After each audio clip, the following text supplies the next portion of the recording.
তো hello guys, আসসালামু আলাইকুম। আজকে দেখাবো মুড়ি কিভাবে ভাজে। তো আপনারা দেখতে থাকুন মুড়ি ভাজার টেকনিক। তো দেখুন এই খড়িগুলো সব কিন্তু মেশিনে দিয়ে আছে।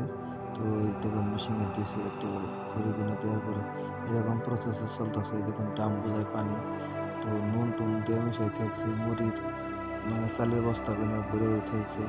এই দেখুন কি সুন্দর সুন্দর সুন্দর মানে জোগাড় করছে।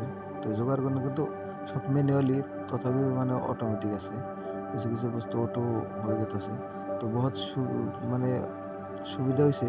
টাইমও অনেক কম লাগে। আগে জেনে সারা দিন লাগতো, তার জন্য এখন আধা ঘন্টায় মানে ১০ মিনিটেই মুড়ি ভাজা শেষ। ৫-৬ কেজি ওজনের মুড়ি ভাজা। এই স্যারেটা দেখতেছেন, স্যারেটা কিন্তু অনেক কষ্ট করে। সবের থেকে অতি মানে বেশি কষ্ট করে। দেখুন এই যে পানি দিতেছে, পানি মানে এটা নুন পানি। তো এরকম করে ঘুরাইতেছে, ঘুরাইতেছে। মেশিনে ঘুরাইতেছে সব। হাত দিয়ে ঘুরায় না, সব মেশিনে ঘুরাইতেছে। তো ১ নম্বর থেকে ২ নম্বর আহে, ২ নম্বর থেকে ৩ নম্বরে মানে এরকম মানে ফাইনাল ভাজা এটা।